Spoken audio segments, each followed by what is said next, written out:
இடம்பொருள் நேயர்களுக்கு வணக்கம். ஸோ இன்னைக்கு வந்து பார்த்தீங்க அப்படின்னா பாண்டியன் ஷோ சீரியலில் இந்த சக்திவேல் முத்துவேல் பண்ணுற அநியாயங்கள்லாம் ரொம்ப அநியாயமாகவே இருக்குது. அதுலேயும் முக்கியமாக இந்த சக்திவேல் வில்லத்தனத்துக்குலாம் உச்சகட்டமாக பண்ணிருக்காரு. ஸோ முதல்ல இப்போ பேச ஆரம்பித்தவர் அந்த பொண்ணு வீட்டில் அவங்கள்ட்ட பேச ஆரம்பித்து, எங்கே யார்கிட்ட பொண்ணு கொடுக்க போகிறீங்க, என்ன ஏது அப்படின்னு எல்லாத்தையும் கேட்டுட்டு அப்புறம் என்ன கேட்குறாரு அப்படின்னா அந்த வீடா நல்லா தெரியுமே, எதிர்த்த வீடு தானே அப்படின்னா அப்படியான அவர் கேட்குறாரு. இல்லை எனக்கு புரியல, குன்னக்குடியில் ஒருத்தர் எல்லாத்துக்கும் தெரியும், இவர் ஒரு கடை வச்சிருக்காரு, இவர் கடையை பற்றி எல்லாத்துக்கும் தெரிஞ்சிருக்கும், இவங்க ஓடி போய் கல்யாணம் பண்ணி இவங்க சொந்தம் தான் அப்படிங்கிறது தெரியாதா? இல்லை தெரிஞ்சிருந்தாலுமே இவங்களுக்குள்ள இந்த இப்போ கல்யாணம் பண்ணதும் இவ்வளோ பெரிய விஷயம், இவங்களை எதிர்த்த வீட்டில் இருக்கவங்க தான் கல்யாணம் பண்ணாங்க கூட தெரியாதா? அநியாயத்துக்கு அப்பாவியாக மெடிக்கல் ஷாப்பில் இருக்கவங்களாம் ஆக்சுவலாக நிறைய இன்ஃபர்மேஷன் தெரியும், அந்த பக்கம் போகிறவங்கலாம் நிறைய விஷயத்த சொல்லிட்டு இருப்பாங்க. ஆனால் அது எதுவுமே தெரியாத மாதிரி ஒரு திருதுன்னு முடிச்சு அப்படியா என்ன சொல்கிறீங்க அப்படியா அப்படின்னு கேட்டுட்டு இருக்காரு.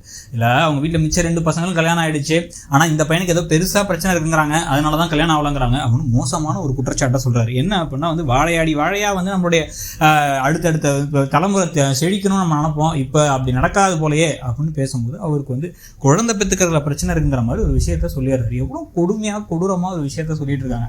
இவங்க வீட்டில் பொண்ணு காணாங்கும் போது அப்படியே பதறி போய் நின்னாரு அந்த பக்கம் அவங்க பாண்டியன். ஆனால் இவங்க அவ்வளோ கேவலமாக ஒரு காரியத்தை பண்ணிருக்காங்க. இது எவ்வளோ பெரிய குற்றச்சாட்டு, அபாண்டமான குற்றச்சாட்டு.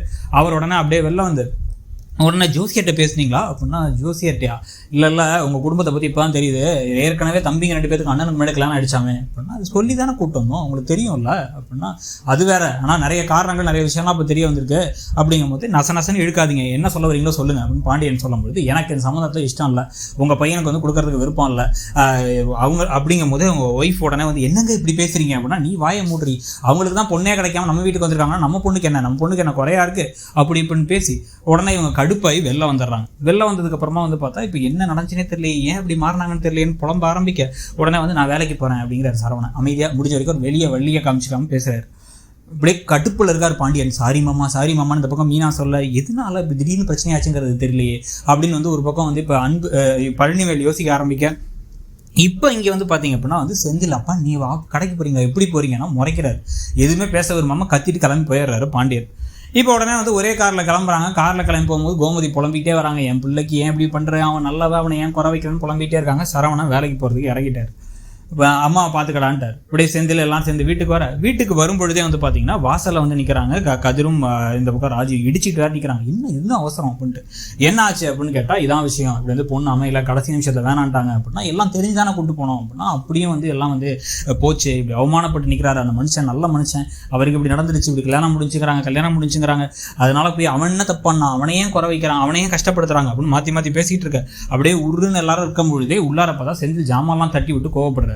மீனா போன உடனே என் வீட்டுக்கு அவ்வளோ பெரிய அவமானம் அப்படிங்கிறாரு. என்ன உன் வீடா, நானும் இந்த வீடு தானே அப்படின்னா, தேவையில்லாம என்ன கடுப்பேத்தாத அப்படின்னா, நீங்களே என்ன கடுப்பேத்தாதீங்க, நான் நல்லது பண்ண போனேன் அப்படின்னா, உங்களுக்கு தெரிஞ்சவங்க முன்னாடி வேறு நான் அவமானம் பண்ணுமா அப்படிங்கிறார் அவர். நான் நல்லது தான் பண்ண போனேன், என்ன ஆச்சுன்னு தெரியல அப்படின்னு கோபத்தோட வர, இந்த பிரச்சனையால குடும்பத்தில் எல்லாருமே ஒரு மாதிரி இடியில் இருக்கிறதோட இன்னைக்கு எபிசோடு முடியுது. ஸோ இன்னைக்கு எபிசோட பற்றி நீங்கள் நினைச்சீங்கிறத சொல்லுங்க. தேங்க்யூ.